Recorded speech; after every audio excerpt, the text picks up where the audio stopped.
Hey guys, it's me, Seren, back with another video. It's a little bit warm today, so I do have the fan on behind me. You guys can probably hear that. Today is the last Friday of the month, which means it is time for a Black Friday video. Today's Black Friday video is going to be just a little bit different, as it's not going to be like an official unboxing. It's going to be on these books that I picked up recently. And I'm super excited to show you guys. I got The People Could Fly, American Black Folktales, told by Virginia Hamilton, and I also got Her Stories, African American Folktales, Fairy Tales, and True Tales, also by Virginia Hamilton, and these books were both also illustrated by Leo and Diane Dillon. I recently came across a really great Tumblr post actually on them, which I will include linked in the description box. I grew up with these books. My grandmother got them for me, but my childhood copies are, long gone. And so I've wanted to get my hands on some copies for a while. And recently, I want to say I got these from Harriet's Bookshop, which is a Black woman-owned bookstore.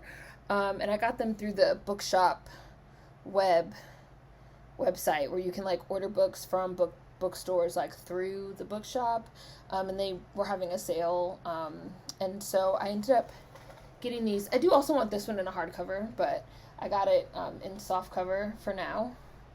People Could Fly and Her Stories. Her Stories is this one is very, very, very special to me. This one I have a lot of very fond memories of my grandmother reading to me from this one. Obviously, I wish I still had my original one, but having this one with just these beautiful, gorgeous illustrations of these classic Black American folk tales really, really, really means a lot to me. The book's just and it's just beautiful. It's lovely. It's lovely. So happy to have this one. Any Christmas. There's Plantation Tales. At the back, there's True Tales. This one I'm looking at. These stories all revolve around women. Which I like. This one. I remember this was my favorite one when I was a kid. The Mermaid. Mary Belle and the Mermaid. This was my favorite one.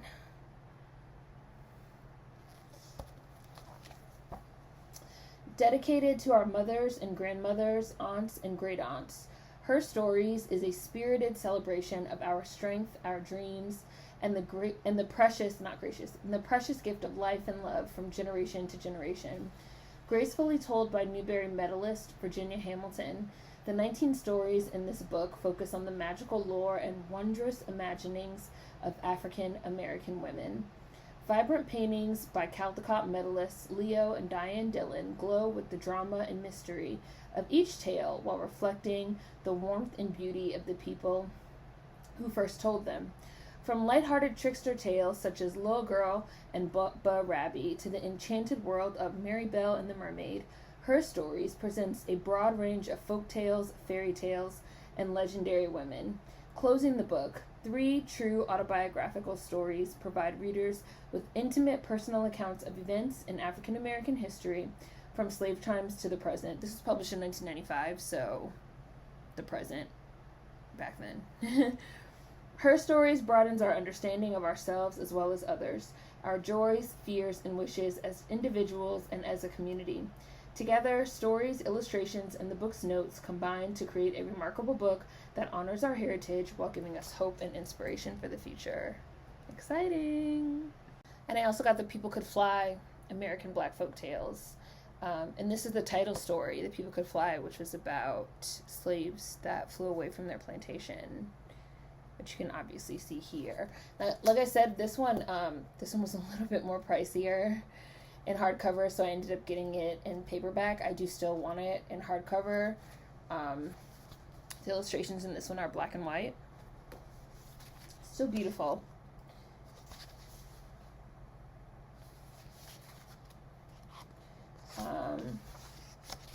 The opening page.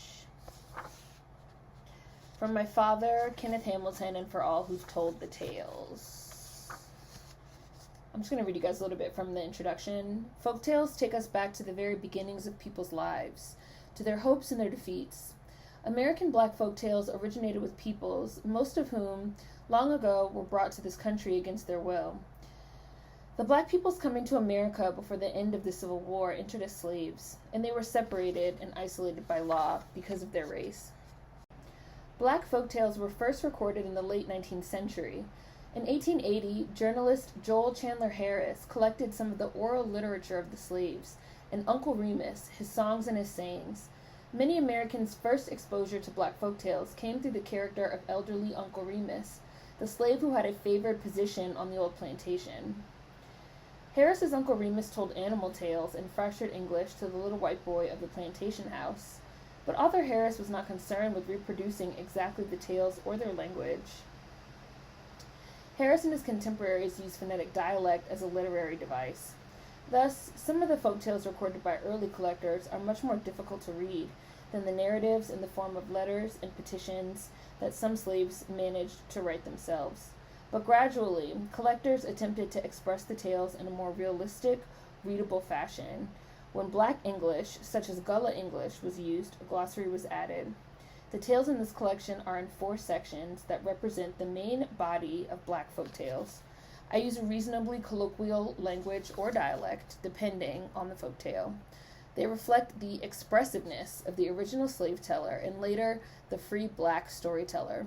Remember that these folk tales were once a creative way for an oppressed people to express their fears and hopes to one another. They lend themselves well to being read out loud, as they were told out loud so long ago. They can be enjoyed by young and old alike.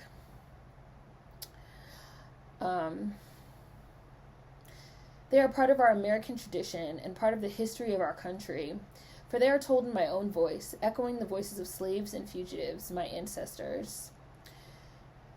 Remember the voices from the past, as do the folk tales. Keep close all the past that was good and that remains full of promise. Virginia Hamilton, Yellow Springs, Ohio, April 1985. Introduction. People Could Fly. Yay! So excited about both of these lovely... Oh, where did I put it? Here. About both of these lovely additions. These lovely additions to my collection. Haven't shown you guys some new books that I've picked up in a while. Really happy to have these. So hopefully you guys enjoyed this one. I'll include links to these if you guys want to look them up. And I'm just really looking forward to this. I'm really excited to have these. So happy Black Friday. Support black owned, support black authors, support black folktales. You guys know I love black folktales. They are my jam. They're like my most favorite thing in the world. Read them, pass them along, share them. They're really important to our community and our culture. That as always, see you guys next time. Peace.